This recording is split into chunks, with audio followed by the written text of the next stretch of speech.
All right, guys. Thank you for joining me. Any of you guys watching this at home, my name is Alex Nurkin. I'm the Director of Events at the Ryan Center. And joining me today are Frank, Anne-Marie, and Jared from the Bit Players at Newport Firehouse Theater. So for any of you guys watching at home, we had this idea at the Ryan Center.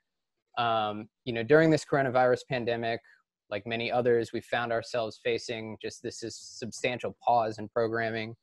The future, we don't really know what it holds right now, but it was important to us to stay connected, stay busy, reach out to others, even if it's done remotely, and sort of check in with other people. But with this, we had an idea that we wanted to reach out to local Rhode Islanders, local artists, local groups, just simply to have a conversation. We wanted to check in, see what people are working on, how everyone's managing and adjusting through the pandemic, maybe try to spark some inspiration or turn people on to people who aren't familiar with these artists.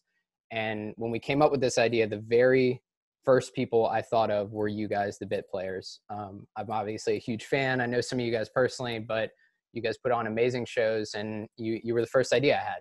So before we get any further, for those watching that are maybe not familiar with the Bit Players or even improv theater for that matter, maybe give a little description of who the Bit Players are, what you guys do.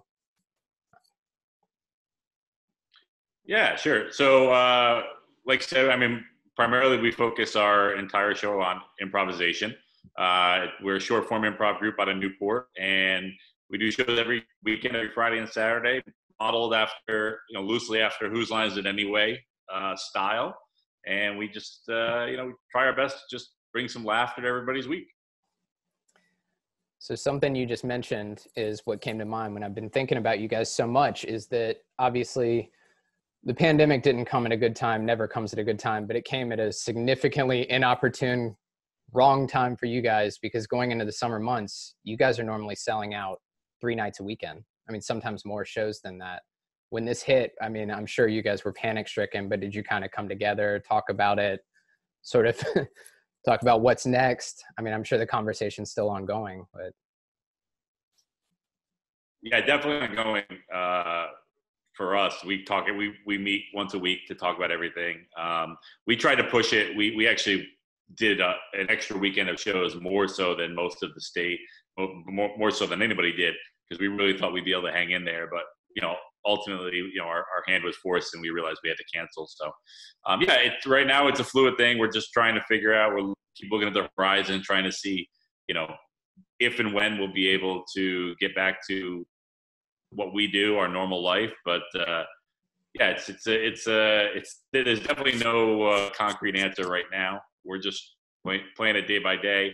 Anne-Marie, Jared, all the rest of the Bit Players, everybody are doing a really good job of just helping, generate content and keep us, hopefully in the minds of our fans, and maybe even creating some new fans as we, switch to the digital world for a little while. How's that transition been? We talked a little bit offline, Jared and Frank. I know we both talked about this, that what you guys do, a lot of artists have been able to adapt. They've been doing virtual performances at home. Some are doing like drive-in concerts, things like that. But you guys rely so heavily on audiences. It is the biggest part of the show, is interacting with audiences. So sort of, how are you finding yourselves having to transition into doing everything remote like this? Good. So I think the biggest challenge is getting into the same mindset as when you're in front of people. When you're not in front of 100 raucous, screaming fans, it's very different than when you're trying to put together something that you're going to post online, because you never really know. People don't watch everything at the same time. It's kind of like, it's like a TV show. Like, you've got your sitcoms where you rely on that audience that will mostly see it like in the appointment viewing kind of window. And then you've got your streaming where, like, you could just be starting Stranger Things season 1 now. Who knows? Crazy I could just be starting. Yeah. So it has to be, you're thinking more long-term than you're thinking short-term. And the biggest thing, and as a big professional wrestling fan, we're also something that relies entirely on like audience participation and like gauging the reactions and like feeling the pop from the crowd and everything. And that's just gone. So it's adapting, but we're finding different ways. We have a podcast. We've been doing the podcast for like 5 years. We've got a lot more listeners now than we normally did. I think because people are looking for things to listen to that are fun. Amory's been doing kind of a short web series with Elizabeth. Vlad, our resident Russian mime, has been doing very awkward one-on-one interviews with each member of the troupe to kind of keep everybody in front of the head and stuff. So it's challenging, but I think we're starting to get in the groove of what we're going to need to do, at least short term. One of my favorite things I've been watching you guys do is the bringing the show to other people, doing some birthday serenades, some social distancing performances live at people's homes. I think that's awesome. You know, people talk about the Ryan Center all the time, and, you know, we're in the same boat. You know, there's options that are being considered right now for whatever the future may be, whether they're remote performances, basketball games without fans. They're all in discussions, and obviously nobody knows what the future holds right now. But, you know, when people talk about the Ryan Center and they ask me about shows in past, you know, a lot of people think about the basketball games, the wrestling performances like you saw, a lot of our concerts. But to me, my favorite shows have always been our comedy shows. Every family weekend, you know, we work a lot with the URI Student Entertainment Committee. They always bring these comedians, Jay Leno, who I know you guys have actually worked with before. And one of my favorite, probably the lesser talked about, is Wayne Brady, for the same reason. His show, he does improv, and he's so involved with the crowd interaction and stuff like that. And, you know, it's just, it's something I can't stop thinking about. And you guys the same way. You know, Firehouse Theater, you know, you said it holds 100 or something people, but it's the same way. You guys feed off that energy. And I'm thinking about you guys. I'm hoping it pushes forward as soon as it can, you know.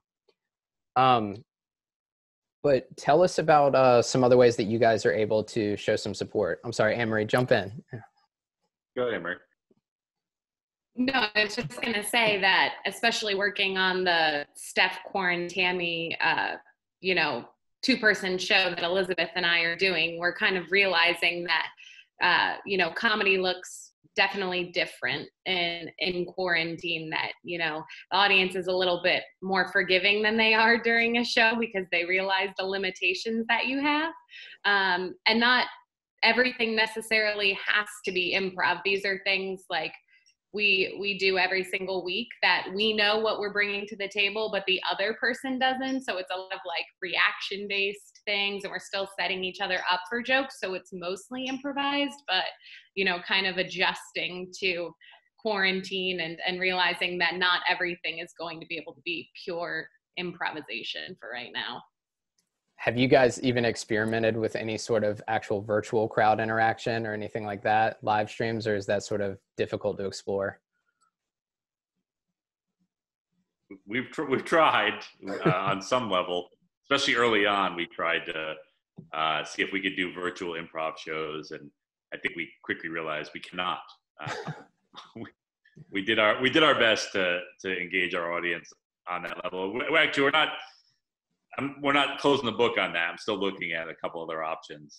Maybe once we can get the performers to at least be in the same room, we can do virtual stuff. But having the performers all in their own spaces through Zoom with the delay, all of that has been just detrimental to what we try to do. Well, I got to commend you guys either way, because I mean, continuing to push out content, you guys always seem to stay positive and just be able to do something outreach, you know. That's why everybody loves the bit players that sing their shows. But I mean, go ahead, Jared.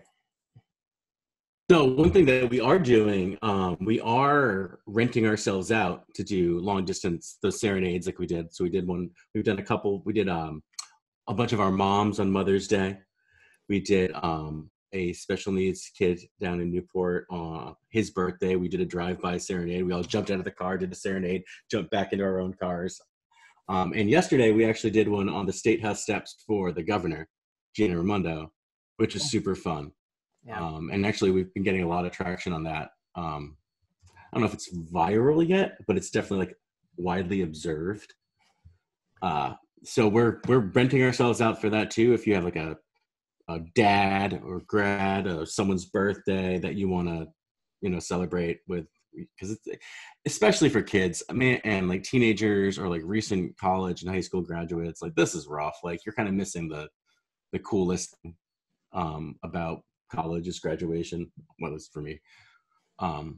So we're here. Rent us out. Pay us. We'll come hang out with you at a distance and be funny.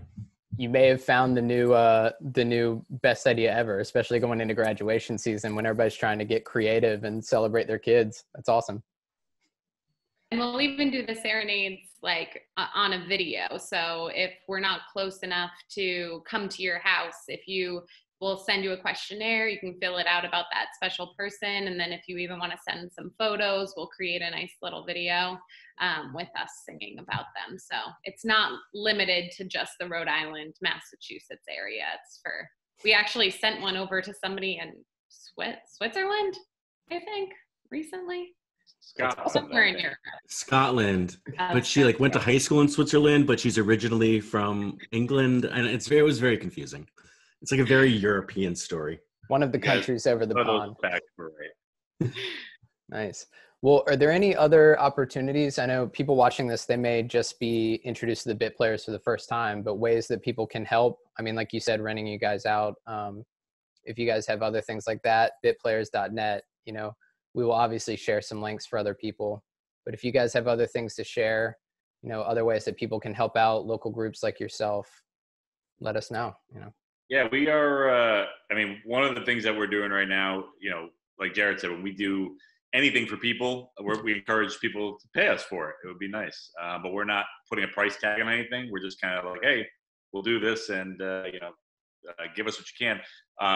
So we also started a donation thing. If you don't want, if you don't have anything that we can do for you, but you just like watching our content and following us on social media and all that good stuff, we have a donation right through PayPal. You can go to paypal.me/Firehouse Theater to donate to the theater. We've been doing hashtag Save the Firehouse because the fact of the matter is we don't know if we're going to be able to keep paying bills while we don't have any income coming in from the live shows. So we're trying to keep the building alive and thriving. So you can donate through that.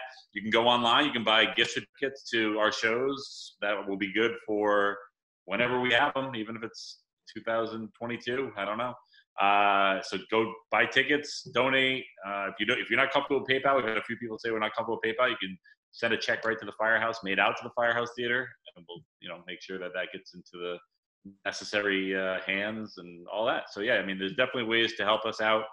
But the best thing is just follow us and follow us on social media, share stuff that you like that we post. We're doing a lot of different stuff on a lot of different platforms. So if you're looking for entertainment right now, which everybody is, it seems, just keep an eye on us and we'll deliver as best we can.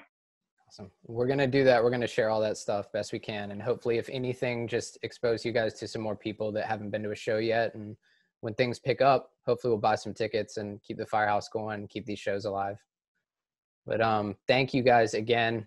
This is the first. We're going to try to do more of these interviews with other local Rhode Island groups, local Rhode Island artists. So thank you guys for being our first interview, and go support the Bit Players. Thanks, guys. Enjoy the rest of your day. Thanks, Alex. Thanks for having us.